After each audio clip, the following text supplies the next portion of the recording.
Un poquito más tarde la palabra del Señor la hemos leído en Primera de Juan, capítulo 2, versos 4 al 6. Amén, Señor. Esta es la palabra del Señor. Amén.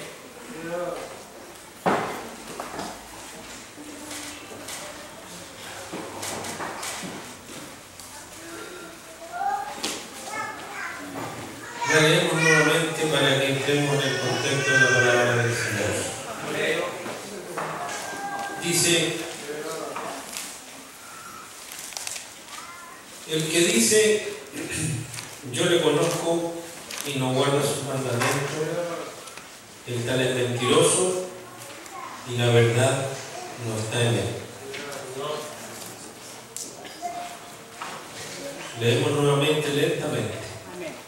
El que dice yo le conozco y no guarda sus mandamientos, el tal es mentiroso y la verdad no está en él.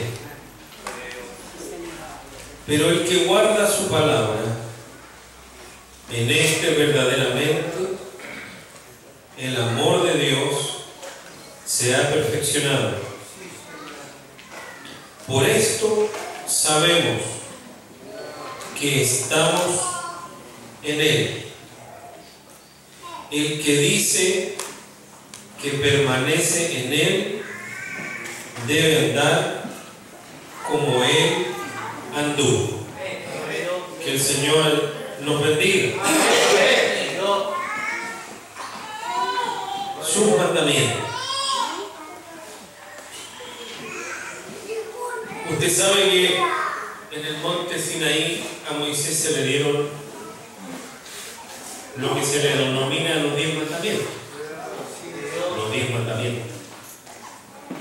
Lo que debería llamarse, obviamente, no los 10 mandamientos, sino las 10 palabras. Las 10 palabras. Porque no son 10 mandamientos los que Jehová le ordenó a Israel. Son muchos. Alrededor de 613 mitzvot, que son mandamientos en hebreo, mitzvot. Alrededor de 613. Ahora, estas son como la sustancia de la ley.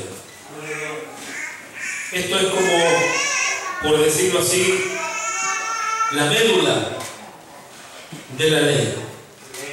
Estos 10 mandamientos, en resumidas cuentas, resumen la ley moral de Dios, porque Dios es un Dios moral. Y esto resume la ley moral de Dios. ¿Usted se sabe alguno de los 10? ¿Quién se sabe alguno? No matarás, no hurtarás. ¿Cuál es el primero? No, ese es el gran mandamiento, pero no está entre los 10. En otro texto de la Biblia es el gran mandamiento. Aquí estamos hablando de los 10 mandamientos. ¿Cuál es el primero?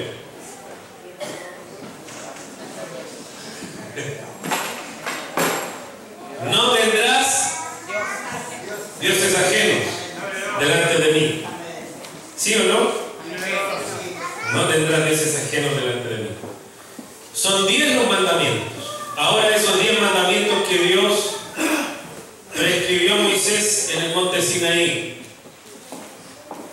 ¿están o no están contenidos en el Nuevo Testamento? O como algunos dicen, no, Dios los resumió en 2. Otros dicen, Dios los resumió en 1. O otros dicen, no, Cristo los abolió, ya no corren.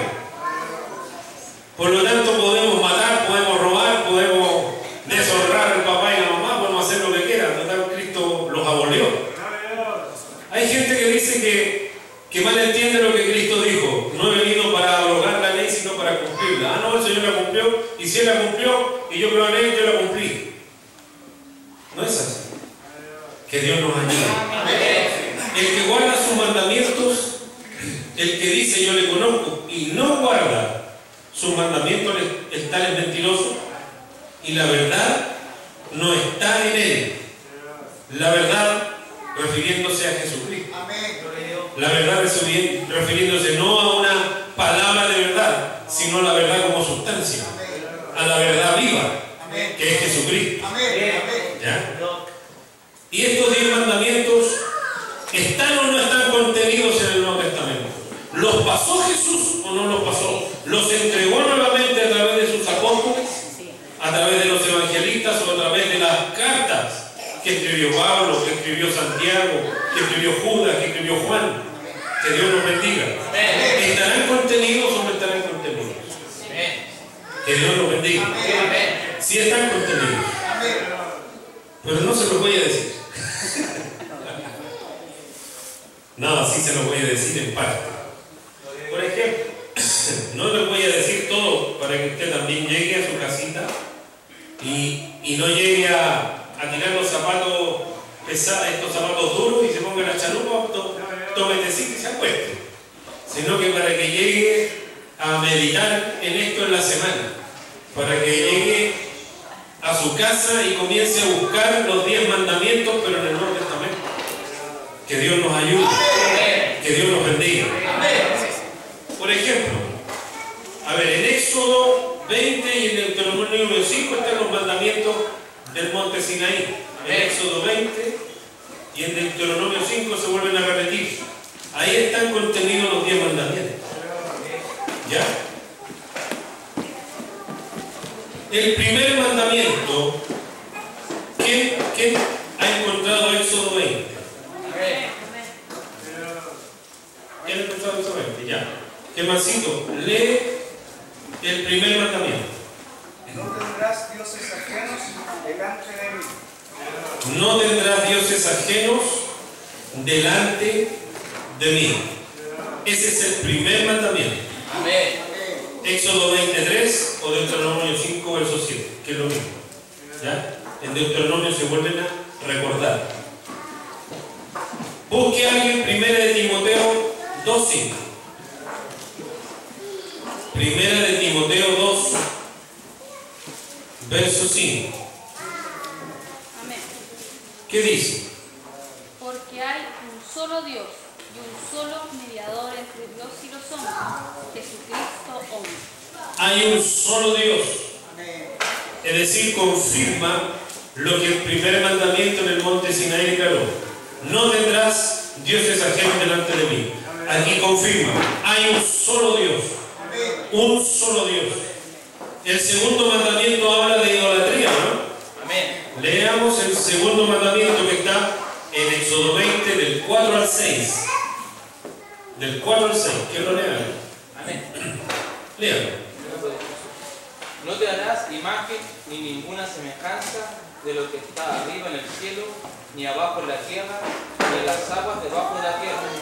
No te inclinarás a ellas, ni las honrarás, porque yo soy Jehová tu Dios, fuerte, celoso, que visitó la maldad de los padres sobre los hijos hasta la tercera y cuarta generación de los que me aborrecen. Y hago misericordia a millares, a los que me aman y guardan mis mandamientos. Que visito la maldad. Que visito la maldad. En muchas partes están contenidos los 10 mandamientos en el Nuevo Testamento. Solamente estoy mencionando en algunos de los lugares. 1 Corintios 10, verso 7 dice así: ni seáis idólatras, ni seáis idólatras, como alguno de ellos, según está escrito. Se sentó el pueblo a comer y a beber y se levantó a jugar. Ni seáis idólatras. Que el Señor nos bendiga. ¿Habla de idolatría o no habla de idolatría la palabra? Ahora, ¿cuántas cosas son idolatría? Un montón de cosas son idolatría. Por ejemplo, Efesios 5, verso 5 dice así. Efesios 5, verso 5. Porque sabéis esto, que ningún fornicario o inmundo o avaro, que es idólatra, tiene herencia en el reino de Cristo y de Dios. O sea, que todas las cosas que nos doblegan, son son dioses ajenos. Si a mí me doblega la mentira, ese es mi Dios, porque no puedo dejar la mentira. Ese es mi Dios, porque un Dios se entiende como un ser superior que ejerce señorío sobre un ser inferior. Los dioses se supone que tienen señorío. Los dioses que tenían los pueblos paganos también, aunque eran esculturas de piedra, de madera, de metal, los hombres les daban señorío a estas piedras o a estos trozos de madera. Les daban señorío. Como que estos dioses les exigían sacrificio y ellos no se podían negar, aunque estos dioses eran mudos. ¿Cuánto más el Dios verdadero? Que sí verdaderamente es soberano sobre todas las cosas.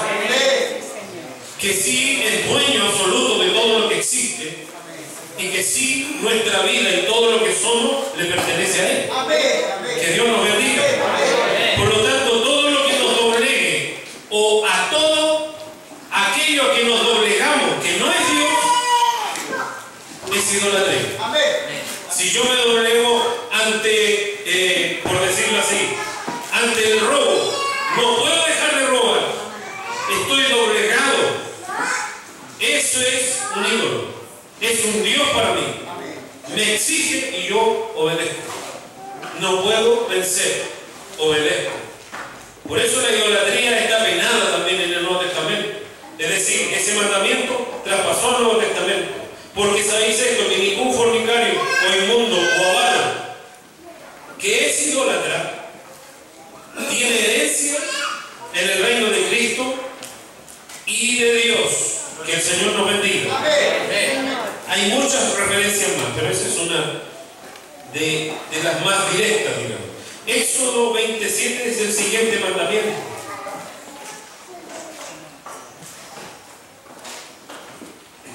¿Quién lo lee? Éxodo 20, verso 7. Es el siguiente mandamiento. No tomarás el nombre de Jehová tu Dios en vano. Amén. Porque no dará por inocente Jehová al que tomare su nombre en vano. Amén. No tomarás el nombre de Jehová tu Dios en vano. No lo tomarás en vano. Y 1 Timoteo 6:1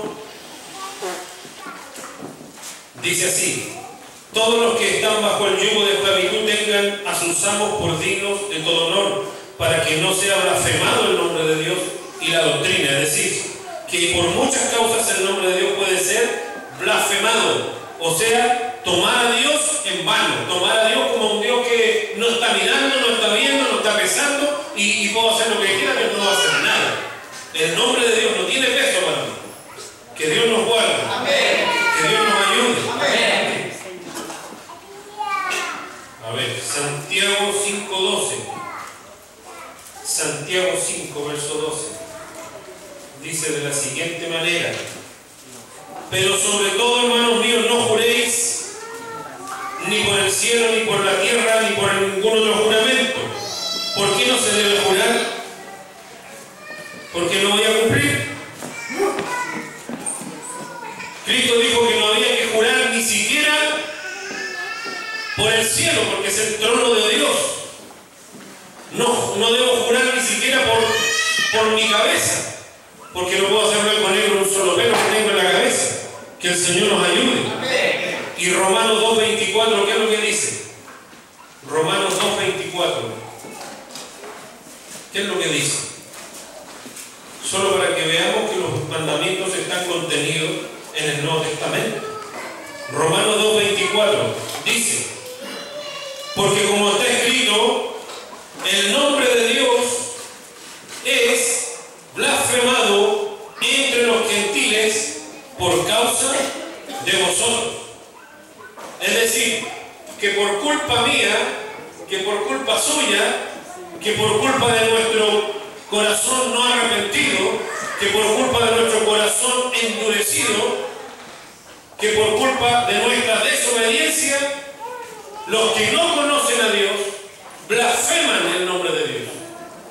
Y como los demás lo blasfeman, yo no digo yo soy libre porque los demás lo están blasfemando. No, Señor. Dios a mí no me tiene por inocente, porque es por culpa mía que el nombre de Dios es blasfemado, cuando de mí debería ser lo que dijo Cristo, para que los hombres vean vuestras buenas obras y glorifiquen a vuestro Padre que está en los cielos. Pero los hombres ven nuestras malas obras, los hombres ven nuestra dureza de corazón, nuestra dureza de servir, y por causa de eso blasfeman el nombre de Dios, lo cual no debe suceder. Que Dios nos bendiga. El cuarto mandamiento habla del sábado, ¿verdad? Guardarás el sábado. ¿Quién lo puede leer? El cuarto mandamiento está en Éxodo 20, 8 al 11. Éxodo 20 del 8 al 11, y ponga atención. Éxodo 20 del 8 al 11. ¿Quién lo tiene? Léalo fuerte. Acuérdate del día de reposo para santificarlo. 6 días trabajarás y harás todas tus obras. Más el séptimo día es reposo para Jehová tu Dios. No hagas en él obra alguna, tú y tu hijo, ni tus siervos, ni tus criadas, ni tus bestias, ni tu extranjero, de tus pueblos. Porque en 6 días Jehová los cielos, porque en 6 días hizo Jehová los cielos y la tierra, el mar y todas las cosas que en ellos hay. Y reposó el séptimo día, por tanto Jehová bendijo el día de reposo y los santificó. Es decir, que Dios mandó ahí guardar el día de reposo, guardar el sábado. Lo que hacen los adventistas hasta este día, guardan el día de reposo, guardan el sábado. Ellos no se reúnen el domingo, ellos se reúnen el sábado y dicen que el domingo es la marca de la bestia. Pero están equivocados, porque han desoído lo que Pablo dice, que los que se justifican por la ley de la gracia han caído. De Cristo os desligasteis.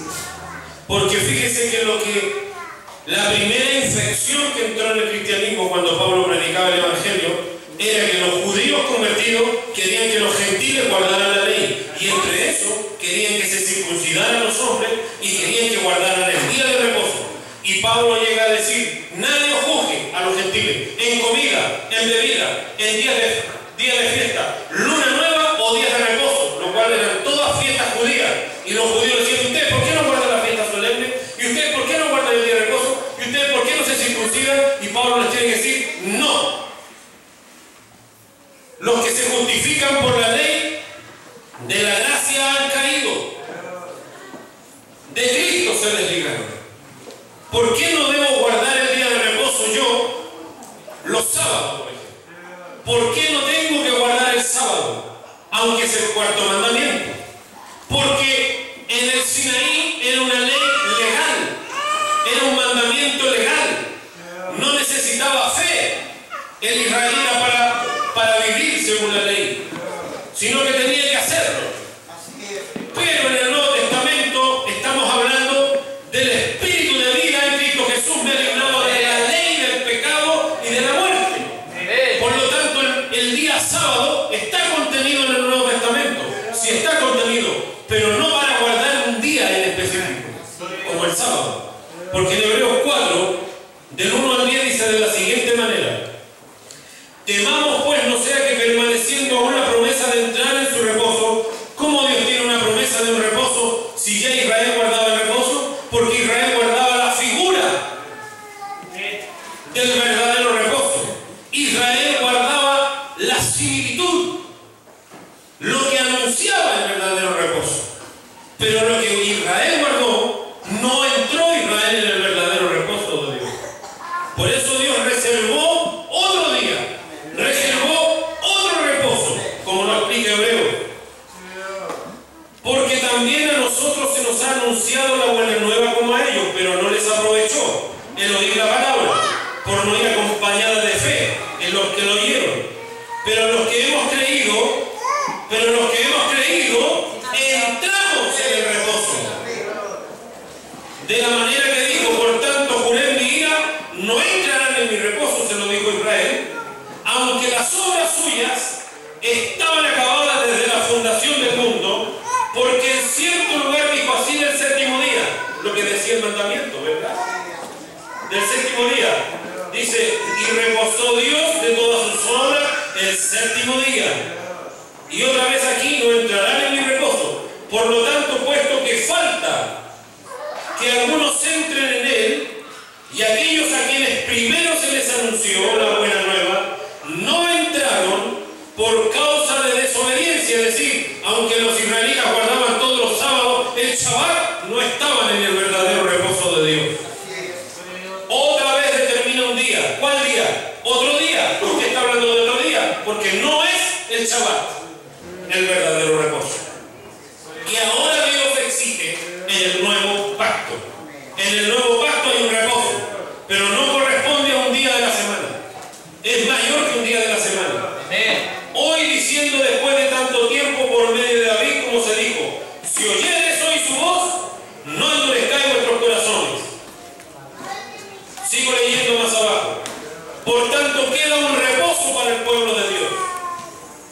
Porque el que ha entrado en su reposo, el que ha creído en Cristo, el que ha recibido a Jesús como su Salvador, el que ha entrado en el reposo de Dios, también ha reposado de sus obras, como Dios de las suyas en el séptimo día. Por lo tanto, el mandamiento número 4 está contenido en el nuevo pacto, está contenido en el nuevo pacto, pero no me demanda que yo guarde solo un día. Porque si yo guardo el Shabbat, me estoy justificando por la ley, creyendo que por guardar el sábado yo estoy entrando y guardando el reposo de Dios. Y lo cual es incorrecto. En el nuevo pacto dice así: pondré mis leyes en sus mentes y en sus corazones las escribiré. Por lo tanto, hay un reposo verdadero que anunciaba el cuarto mandamiento. ¿Cuál es el verdadero reposo? Cuando apareció Cristo Jesús en el escenario de la tierra. Él es el reposo de Dios. Y el que ha reposado, el que ha creído en Cristo, ha reposado de sus obras como Dios de la suya. El que está en Cristo entró en el reposo de Dios. Ese es el cuarto mandamiento. Voy a saltarme algunos para no alargarnos con eso. Por ejemplo, el octavo mandamiento, Éxodo 20:15. El octavo mandamiento, Éxodo 20, verso 15. ¿Cómo dice? No hurtarás. Efesios 4:28. Efesios 4, verso 28. No hurtarás. ¿Quién tiene Efesios 4, verso 28? El que hurtaba no hurte más, sino trabaje, haciendo con sus manos lo que es bueno, para que tenga que compartir con el que padece necesidad. Amén. O sea que más todavía que no hurtar, ¿no es cierto? O sea, Dios nos manda a trabajar para ganarnos el sustento. Pero además de ganarnos el sustento, dice para que tenga que compartir con el que padece necesidad. ¿Está contenido o no está contenido? Está contenido. Romanos 2:21. Está contenido también ese mandamiento. En Romanos 2:21. Romanos 2:21. Dice así.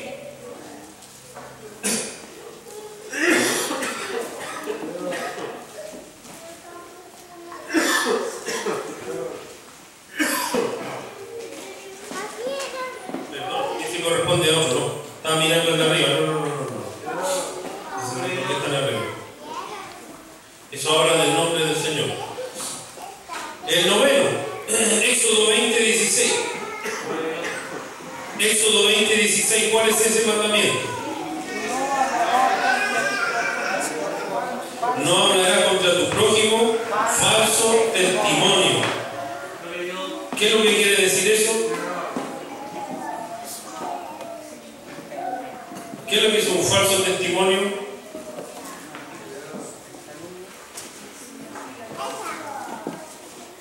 Decir mentira contra alguien, ¿verdad? La chilindrina miente. Cuando le pega al chavo, le tira los cachos, no, pero tengo que usar a mi mamá. Que me diste con una patada, que me pegaste con un ladrillo. Y son mentiras. Que Dios nos guarde. Que Dios nos bendiga. En Efesios 4, verso 25 dice: por lo cual, desechando la mentira, hablad verdad cada uno con su prójimo, porque somos miembros los unos de los otros. Etcétera, hay muchos versos, etcétera, etcétera. ¿Y cuál es el último mandamiento? No codiciarás nada, ¿no es cierto? No codiciarás nada de tu prójimo.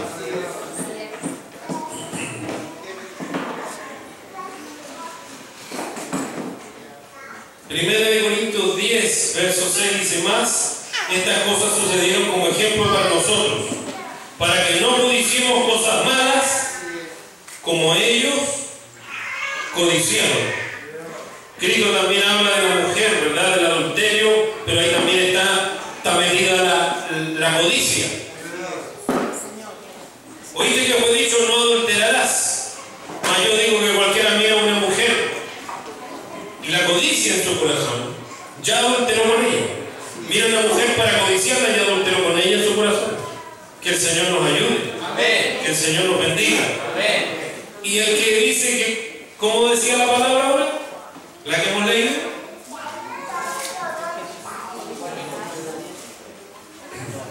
El que dice yo le conozco y no guarda sus mandamientos, el tal es mentiroso, la verdad no está en él. Pero el que guarda su palabra, en este verdaderamente el amor de Dios se ha perfeccionado. Por esto sabemos que estamos en él. ¿Cuál es el testimonio que tengo yo para saber que estoy en él? ¿Cuál es la prueba inequívoca de saber con certeza de que yo estoy en él? En Cristo. ¿Cuál es la prueba cierta? Porque claro, dice, bueno, pero cualquiera puede decir que está en Cristo. Claro que cualquiera lo puede decir. Cualquiera puede decir yo soy de Cristo. Cualquiera mira a la iglesia. Cualquiera. Pero ¿cuál es la prueba inequívoca de que estamos en él? De que estoy en Cristo. De que usted está en Cristo. ¿Cuál es la prueba inequívoca? Aquí dice: pero el que guarda su palabra en este verdaderamente, porque hay falsamente también. Verdaderamente el amor de Dios se ha perfeccionado, porque también en algunos pareciera ser que se ha perfeccionado, pero es mentira, es una apariencia, una falsedad. Por eso aquí dice: en este verdaderamente el amor de Dios se ha perfeccionado. Por esto sabemos, por esta señal, sabemos, porque Pablo nos manda a someter a prueba su propia obra. Cada uno somete a prueba su propia obra, es decir, cada uno examínese solito frente a la palabra, cada uno examínese frente a Dios, frente a su palabra. Y cuando la palabra Dios nos pone la palabra enfrente, ¿qué es lo que sucede? ¿Qué es lo que sucede conmigo? ¿Qué es lo que sucede con usted cuando Dios nos pone aquí? No mentirás. Ah, pero ¿qué será el Sinaí? No, también está en el Nuevo Testamento. Sí, Señor. Que Dios nos ayude. Amén. No hurtará, no, que yo no robo. ¿Estás seguro? El palito que se trajo de la empresa, había un palito botado en el patio, pero no se lo pidió el jefe, lo trajo porque le servía para firmar la cortina. ¿Lo pidió? No. ¿Qué es lo que es eso? Robar. O sea que, ¿usted cree que no robamos? ¿Quién puede decir aquí no, yo no robamos? Nunca he robado en mi vida. ¿Quién puede decir yo nunca he mentido? Desde que conocí a Cristo, nunca más mentí. Sería una mentira. Que Dios nos ayude.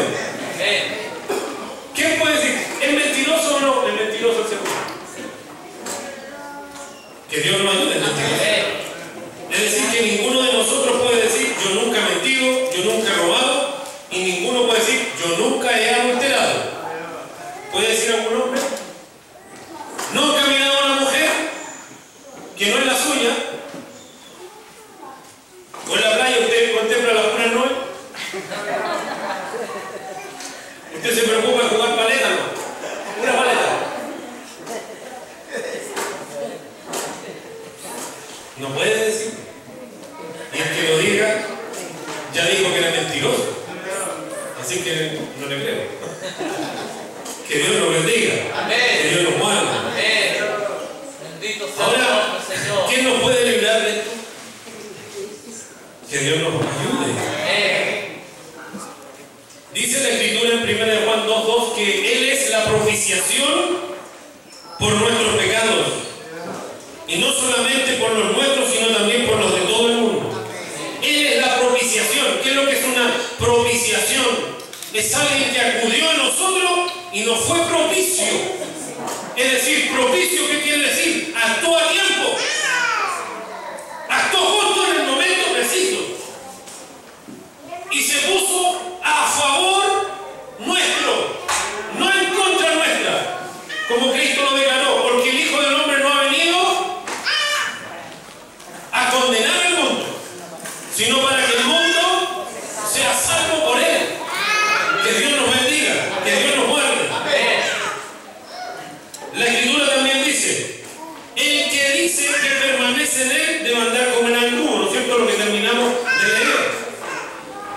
Y la pregunta para nosotros, para que lo examinemos de acuerdo a la palabra, sería, ¿andamos como Él anduvo? ¿Qué pasa si no andamos como Él anduvo? ¿Qué nos sucede? ¿Cielo o infierno? ¿Infierno? Ah, pero que yo ya creí en Él, ¿sí? Los demonios también creen y tiemblan, mi compañero. O sea que no basta con creer intelectualmente, no basta con creer mentalmente, ¿no? Es que yo creí de corazón. Falso, mentira. Quien cree de corazón, dice, el buen hombre del buen tesoro del corazón saca buenas cosas, y el mal hombre del mal tesoro del corazón saca malas cosas. Así el buen árbol no puede dar malos frutos, y el mal árbol no puede dar frutos buenos, porque por su fruto se conoce el árbol. Así es, Señor. Amén. Gloria a Dios para siempre. La palabra también dice que de una fuente, de una misma fuente, no puede salir agua dulce y agua salada. Es decir, que por nuestra boca, cuando Santiago habla de la lengua, no puede salir bendición y maldición. Con esta lengua bendecimos al Dios y Creador, y con esta lengua maldecimos a los hombres que fueron creados a imagen de Dios. Es decir, ¿en qué lugar estamos? Si yo bendigo a Dios y maldigo a los hombres, ¿en qué lugar estoy? En el medio. Por un lado bendigo y por el otro lado maldigo. Es decir, que no ando como Él anduvo.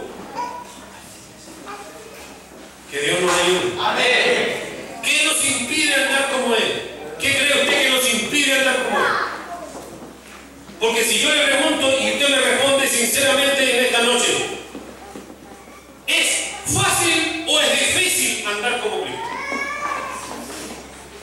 ¿Cuesta o no cuesta? ¿Se encuentra uno con su humanidad o no se encuentra con su humanidad? De favor, dejarlo.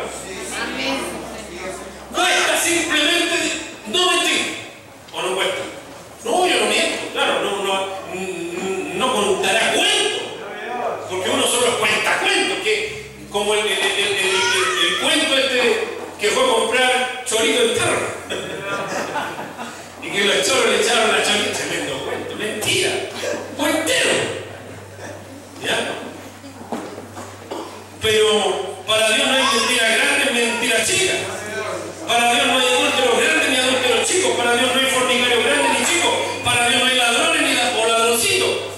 O sea que la sentencia es la misma. Que Dios nos ayude. Por lo tanto, ¿qué nos impide andar como Él? ¿Por qué tropiezo? ¿Por qué no puedo? ¿Por qué choco contra algo que me impide? Yo quiero con toda mi alma, yo quiero con todo mi corazón ser como Él, andar como Él, vivir como Él, caminar como Él caminó, pensar como Él piensa, hablar como Él hablaba. Pero me encuentro con una imposibilidad, me encuentro con algo que me tira al suelo cuando quiero hacer lo bueno. ¿Qué cree usted que nos impide andar como Él? ¿Qué es lo que es? ¿Dónde está aquello que me impide andar como Él? ¿Qué cree usted?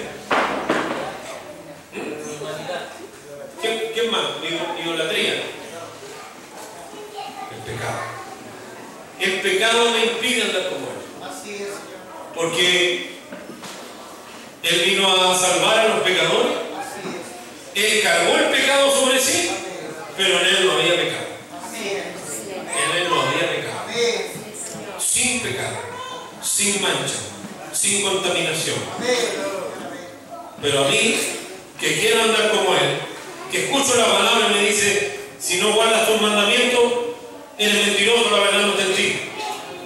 Pero si los guardas, entonces el amor de Dios se ha perfeccionado en ti. Oiga, qué tremendo, son 3 versos que me tiran al suelo. ¿Qué pasa si yo me miro frente a este espejo en esta tarde? Si usted se mira frente a este espejo, ah no, pero es que Dios es bueno. Sí, claro que es bueno. Es bueno, y como es bueno, es santo, es justo, no aprueba la injusticia, no aprueba la maldad, no aprueba el pecado. O cuando cantamos, ¿usted cree que estamos cantando al aire? Cuando cantamos esa alabanza, que la maldad junto a ti no habitará, lo cantamos. La maldad junto a ti no habitará, como que nosotros no hacemos nada malo. Que Dios nos ayude. El pecado es el que nos impide andar como Él. Así es, Señor. Pero ¿acaso la Escritura no dice que el pecado no se enseñoreará de vosotros, pues no estáis bajo la ley, sino bajo la gracia? Bueno, y entonces, ¿por qué el pecado sigue siendo como alguien más fuerte que yo? ¿Por qué el pecado cuando quiere tocarme me toca? Y yo no puedo, como que no pudiera impedirlo. Que Dios nos ayude. Pablo dijo, Romanos 6:14, porque el pecado no se enseñoreará de vosotros, pues no estáis bajo la ley, sino bajo la gracia. Si estoy bajo la gracia, ¿por qué entonces el pecado sigue enseñoreándose? ¿Por qué el pecado sigue en muchas circunstancias de nuestra vida teniendo más poder que la convicción de fe que llevo? ¿Por qué el pecado puede meterse cuando quiera? ¿Por qué el pecado me sorprende? Cuando yo menos lo espero, ahí está, me pilló y pequé. Cuando la palabra dice que si estoy bajo la gracia, el pecado no se enseñoreará de mí. Si estoy bajo la ley, el pecado se enseñorea de toda la gente. Porque la ley es para marcarme las cosas que son sobremanera pecaminosas. La ley, los 10 mandamientos expresados en ordenanza, me manifiestan la justicia, la santidad de Dios, porque Dios nunca ha mentido, Dios nunca ha robado, Dios nunca ha hecho nada malo.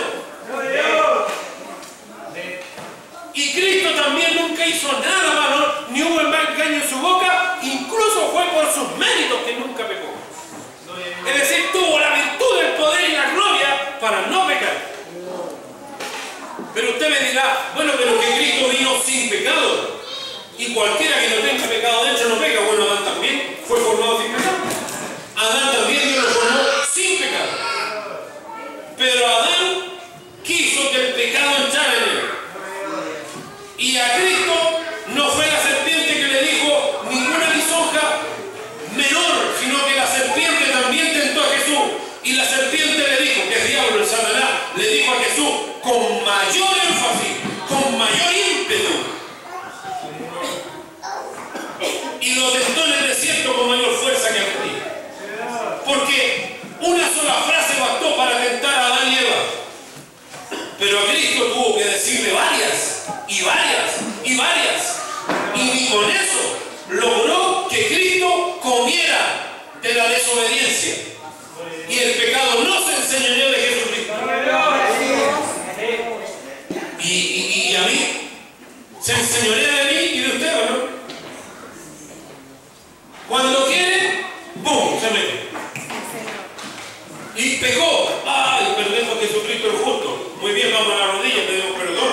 Él es bueno, fiel y justo para perdonar nuestros pecados. Pero de ahí no voy a pecar más, dice. Mentira.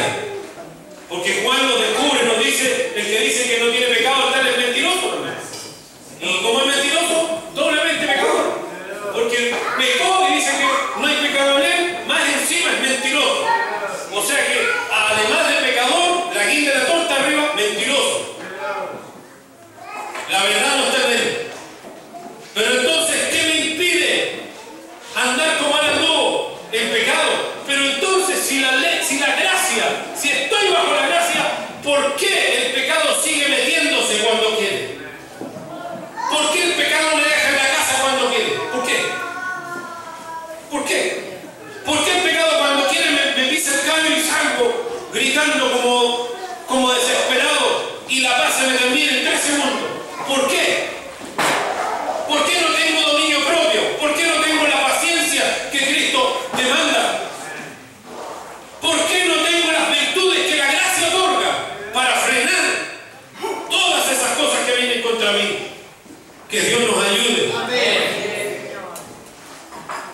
¿dónde está el problema? ¿Dónde está el problema? Si ya sé que es el pecado el que me impide andar como el anduvo. Y si es el pecado el que se enseñorea y de repente viene y se mete a mi corazón, o a mi vista, o a mi mente, o a mi lengua, igual se mete. Porque desde el momento en que llega el hermano a la casa y vocifera cualquier cosa, ya pecó, acaba de recibir la palabra, acaba de bendecir a Dios y ya está abriendo su boca. ¿Sabe lo que significa diablo? La palabra diablo, ¿quién sabe lo que significa la palabra diablo? Calumniador. Así que a los que les gusta hablar, cuidado, son diablos. Que Dios nos ayude. Porque entonces, ¿por qué entonces el pecado se sigue enseñando? El problema está en el punto de partida. El problema está cuando recién recibimos a Cristo. Ahí va el problema. ¿Hubo un problema? Sí. ¿El llamado de Cristo es legítimo? Sí. ¿La elección de Cristo es cierta y verdadera? Sí. Claro que sí. Cristo nos llamó con verdad. Cristo nos llamó legítimamente. Cristo nos atrajo con lazos de amor. Cristo nos trajo a su redil legítima y ciertísimamente. No es un llamado falso, es un llamado cierto. Es una elección verdadera, no es falsa. Pero eso es todo. Basta y sobra con que Cristo me haya escogido, basta y sobra con que Cristo me haya traído al redil, basta y sobra con que yo diga, bueno, Cristo es mi Salvador y yo voy a la iglesia. Basta y sobra para no pecar más. Basta y sobra para que la gracia abunde en mí. Basta y sobra para que el pecado no se enseñoree de nosotros. No basta y sobra. Porque todos hemos llegado a Cristo de manera diferente. Por una o por otra causa. El problema es que no hemos entendido por qué estamos en Cristo. ¿Y cuál es la obra que Cristo hizo? ¿Qué es lo que Cristo vino a hacer exactamente en la tierra? ¿Qué vino a hacer con nosotros? Cristo exactamente. Y nos empapamos de esa verdad, y según esa verdad tendríamos que haber empezado a caminar, porque si caminamos bajo otras declaraciones que parecen declaraciones espirituales, pero las tales no lo son, como por ejemplo, ven a Cristo y Él te va a sacar de tus problemas. Si ese hombre viene a Cristo por esa causa, él está caminando y comienza a caminar en un evangelio paralelo, no en el de Jesús. Porque él vino a Cristo para que Cristo lo sacara de su problema, porque eso se le predicó. Y él recibió la palabra y dijo, voy a ir a Cristo. Y efectivamente, Cristo es compasivo, amoroso, lo ayuda, lo saca del problema. Pero esa no es la causa por la cual tiene que estar aquí. Esa no es la causa para que el cristiano reciba a Jesús en su corazón. Por lo tanto, usted le hizo declaración de fe a alguien. ¿Bajo qué declaración? ¿Bajo qué fundamento? Bajo el fundamento ven a Cristo y el Señor te va a dar trabajo. Si estás enfermo, ven a Cristo. Mentira, ese es otro evangelio. No es el de Cristo. Si Cristo sanó, no sanó a todos. ¿Y por qué no nos sanó a todos? Porque Cristo no vino a sanar. ¿A quién vino Cristo? No escucho, ¿a quién vino Cristo? Palabra fiel y digna de ser recibida por todos.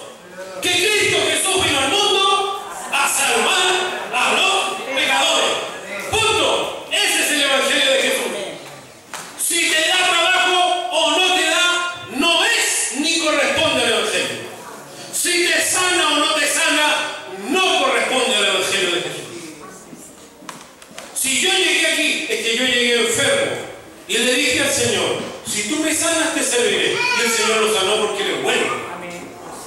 ¿Y su fundamento en qué estuvo? En la sanidad de su cuerpo que hizo Jesús. Pero no en el fundamento del evangelio, que es la salvación del alma. Entonces todo su testimonio está basado en ¿qué? En que Cristo me sanó. Y el testimonio de este otro está basado en ¿qué? En que Cristo me habló con cariño. Y nunca nadie me había hablado con cariño. Entonces yo por cariño estoy. Y cuando Cristo te habla severamente, y cuando cuando se te tenga que reprender, se acabó el cristiano. Se acabó el cristiano, se deshizo, se desmenuzó. Y cuando tenga el testimonio de la sanidad y se enferme, y Cristo no lo sane, y pida ungimiento y no lo sane, y pida oración y no lo sane, ¿dónde queda la fe? Por el suelo. No sé, parece que mi Señor no me escucha. ¿Por qué dice eso? ¿Por qué detiene su camino? ¿Por qué cuestiona a Cristo? Porque su fe está fundamentada en una suavidad, en el pan que se llevó a la boca, en cualquier otra cosa. Porque escuche usted, el testimonio de la mayoría de la gente no está basado en el fundamento del Evangelio, que es Cristo vino a salvar lo que se había perdido. Cristo es salvación del alma. ¡Gloria a Dios para siempre! Con Cristo, en Cristo, salvación. Sin Cristo, condenación. ¿De qué me vino a salvar?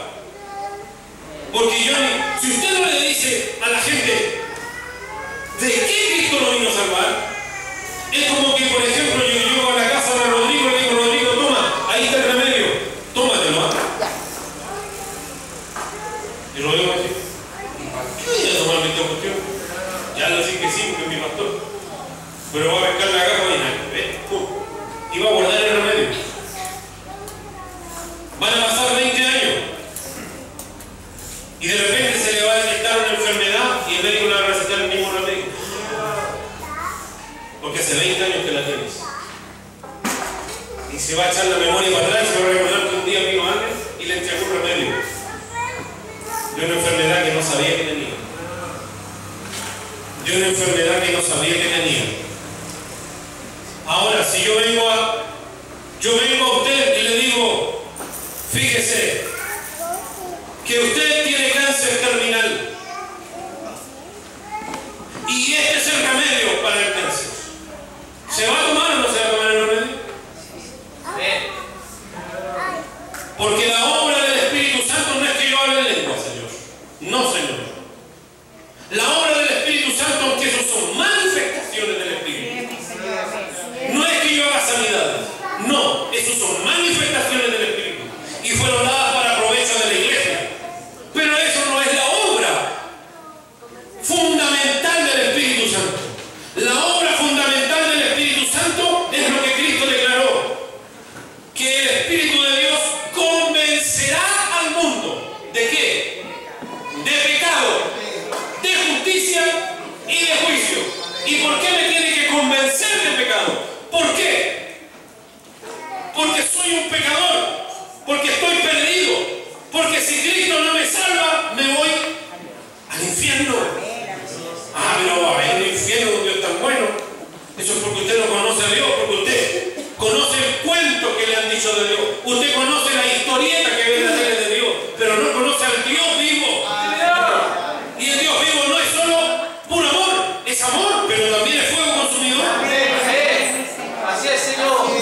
Entonces Cristo no tendría que haber enseñado: no temáis a los que matan el cuerpo, después de eso nada pueden hacer. Teman, y esa palabra teman en griego es phobos, y phobos se toma en nuestro idioma para la palabra fobia, miedo, terror. Le tengo fobia a las arañas.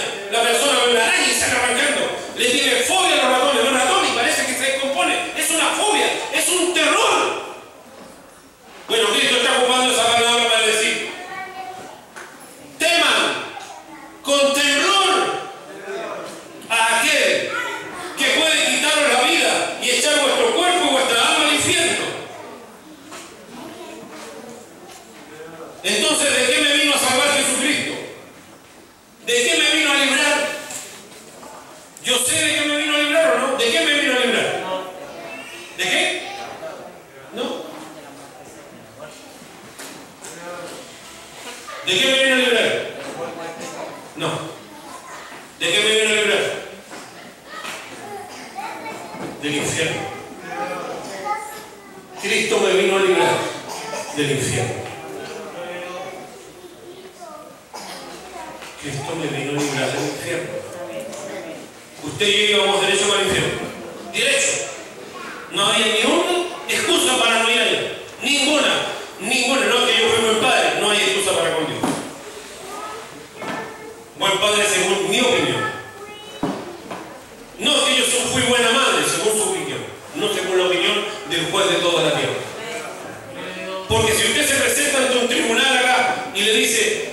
¿sabe qué? En realidad yo he mentido, he robado, he adulterado, he hecho todo esto, asaltado no sé cuántos bancos, pero ¿sabe qué? Estoy arrepentido de corazón. ¿Qué le va a decir el juez? Entonces, vete tranquilo, no.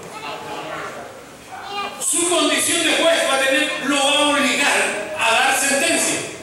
Así también Dios, su santidad lo obliga, la santidad de Dios lo obliga a castigar el pecado con el infierno.